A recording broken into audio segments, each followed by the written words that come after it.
Castle Park station, and it's a wee while since I was doing workshops, and I wish you a happy new year.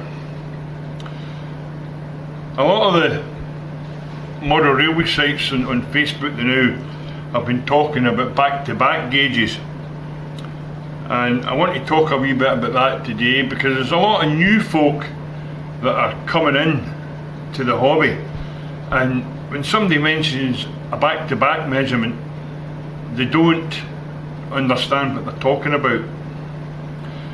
And what it really is it's the measurement between the wheels, the inside measurement of the wheels. I don't know if you can see this.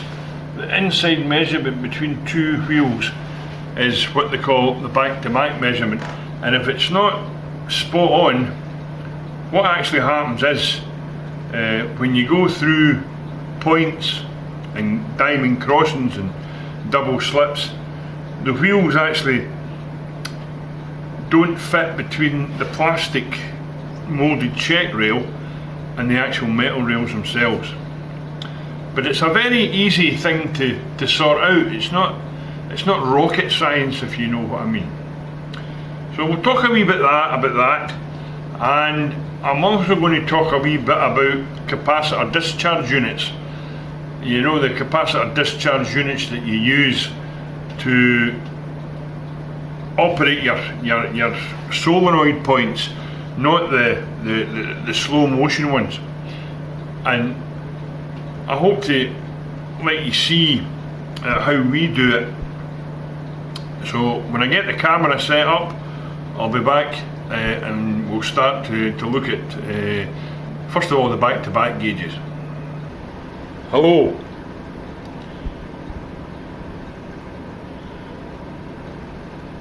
Hello, here we are back. Now I've got a Peco diamond crossing with me, and I'm going to point out the critical bits. The critical bits where the wheel jam are in this plastic bit here, and obviously the same on the other side, and also just exactly there. That's the two narrowest bits. If it goes through a diamond crossing, if an engine goes through a diamond crossing, it will go through a point.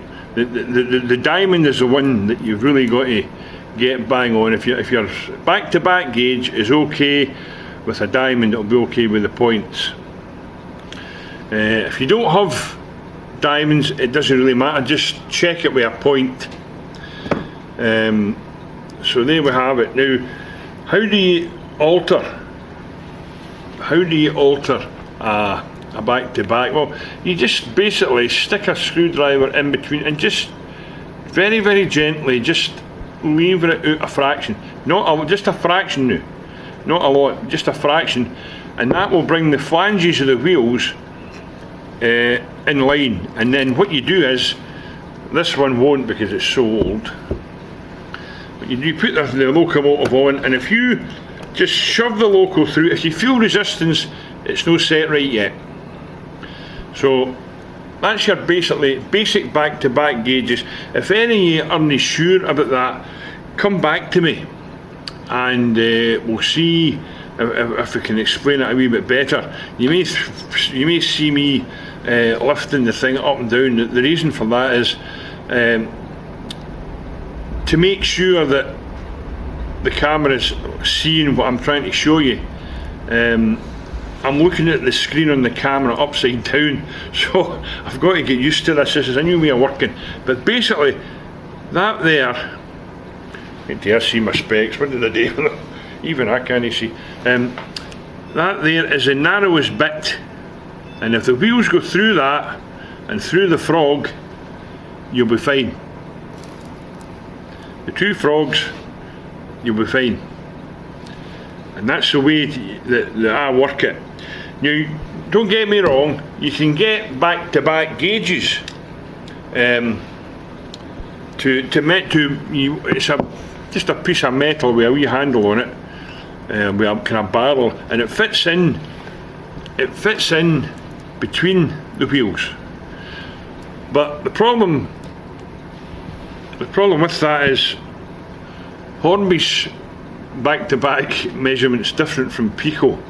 So I just set it up with the Peco track that we use, and of course Code 100 Peco track will basically allow practically any locomotive to run.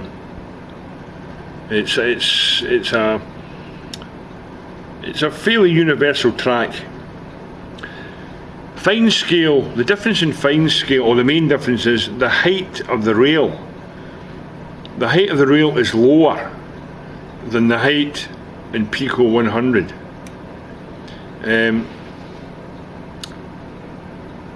So if you've got modern locomotives, then Code 75 should be okay. But if you're wanting to run some of the older triang locomotives, you're faced with two options. You're faced either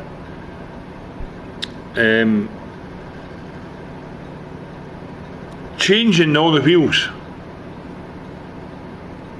and that's a big undertaking in the older ones, because it's the drive axle with the gear on it. To get that gear off and no damage the axle is very, very difficult. Some of the wee dock shunter and other locomotives using that chassis, you can get ultra scale wheels with a brand new, you get the brand new wheels, the axle and the gear, and you just tell them what model it is and they'll send you it. You know, if you've got one of these locomotives that have the knurled tread, it was supposed to be to make the locomotive grip better on the steel track. It never really worked. The DMU used it, the dock shunter used it, I think the EM1 used it, and some of the Continental stuff used it. Later on they did it without the tread. So there you have it. That's what I'm going to say about back-to-back measurements. That's basically what it is. It's the inside measurement between the two backs of the driving wheels. That can be a locomotive, it can be an item of stock. Some of the Hornby stuff, and I'm not just getting a Hornby here, probably Bachmann's the same. Brand new, the thing can be just a fraction out, and it's quite simple. You just take the wheels and just, on the stock anyway, just turn them a wee bit and it'll move out. So that's back-to-back gauges. Now, capacitor discharge units. This is the capacitor discharge unit that our group uses. And when we got these, we used to use our own capacitor discharges, and they were good. And they were basically a circuit that was made up. And we saw this self-contained capacitor discharge unit online, and we bought a whole pile of them. What we forgot was that our capacitor discharge unit, because of the type of motors we use, was using 24 volts AC going into them. So 24 volts AC was going in. And what happened was, when we got these, I should have checked them. I never checked the capacitors for their working voltage, and I think the working voltage was only about 22 volts or 23 volts or something like that. They were 4,700 microfarad each. That's the capacity of them. But they've also, electrolytic capacitors have also got a working voltage. And what had actually happened was, we had exceeded that, And I was in the club room one day and I heard this loud crack noise, and I should have twigged it right away, but I didn't. And it was only a couple of weeks later that I found the canister, the metal canister of these. One of them was lying on the floor. I says, where did that? And then I remembered the noise. And sure enough, when I checked inside the panel, the capacitor had just exploded basically. Now fortunately nobody was injured. So I ordered up some new ones and I increased the voltage to 35 volts. And that was fine. The capacitor discharged, apart from the capacitor blowing itself apart, that was fine. The rest of them were beginning to swell, mind you, so I knew there was something wrong. So I increased the voltage to 35 volts and then I put them in and they worked fine. And then I says, wait a minute. And when I turned it up and measured the voltage across the capacitor, it was 33 volts. And I thought that was a wee bit neat. So I went online again and I got these ones with 50 volts working, which is fine. That's about 20 volts over what the capacitor discharge is supplying. So there was no problem with that. So I had to take them all out. Unfortunately, they're not difficult to get out, but to do it twice is dodgy. So I upgraded them to 50 volts. Now, if you were going to do this, for those of you who are not used to electronics, electrolytic capacitors are polarity sensitive. So you've got to make sure that's the negative side. You can see down there, that's the negative side. So you've got to make sure, it tells you on the board which is the plus side and the negative side, but you've got to make sure that when you put them in, the four of them, the negatives are facing the right way. Because if you don't, you're going to blow it again. Everything else in the circuit seemed to be fine. They've been operating for a while now on 24 volts AC input. The problem arose when we wanted to change about 4 points at once. The 16 volts AC just was not enough, so we upgraded them. So we kept the value of the capacitor at 4,700 microfarad. If we had increased it, it probably would have made it a wee bit better, but it's getting them a wee bit. Suppose you put it up to 5,700. I think I tried that and I couldn't find any. But anyway, that's that. So we upgraded them, and I can't mind. I think there were about, we've got quite a few of these, 4 each. So you're talking about maybe, I think I got 30 of them, and I put them in.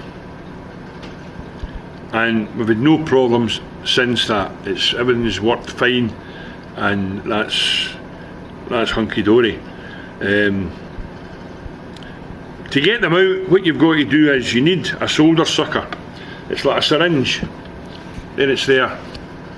And you've got this plunger here, and you've got a nozzle on the end of it. And you melt the solder, and you just put that over it, and watch this, and it sucks the solder away. And then you do it till you've got all the solder away, and then you just put the soldering iron on the terminal and just gently, very gently, just lever it until it starts to come through, then go to the other one, and once you get the first one out, it's fine. And you just got to watch that you don't put too much heat. Don't use a big 50-watt iron, because these things, the circuit boards, you've got to watch the circuit boards. But that's fine. Upgraded them, and that's capacitor discharge units. If you're wanting to change and you're using the same capacitor, some of the Peco point motor would probably be fine with 16 volts. But we tried it with 16 volts just to see, and the double slip, it just wouldn't look at it. And when we put it up to 24 volts AC going in, it was fine. So just a short week workshop a day. and I hope this helps you in some way to understand about back-to-back measurements and capacitor discharge units. I haven't thought of any other workshops yet. I might do another one on a wee CAD building that I think I said a while ago that we had a scale sheens and brought out a platform accessory kit. You've got a gents toilet, you've got a newspaper stand, and a ticket booth thing, and I think that would be quite good. It's not too time consuming. You know, if I was building the church, it would take me forever to show you that. Just if any of you are going to build that church, the scale scene church, please guys, when you start to do the stone surround on the windows, make sure that you do both sides. You know, so that the stonework is in the inside of the church as well as the outside. The instructions don't tell you that. And I get caught out when I was building it. And I realised, wait a minute, the whole building practically together before I realised. But believe it or not, I managed to cut the window surrounds out and managed to get them in to the inside of the building. Even the chancel, the window right at the back of that, we're using a pair of tweezers. I managed to do it. But there we are. These are just things.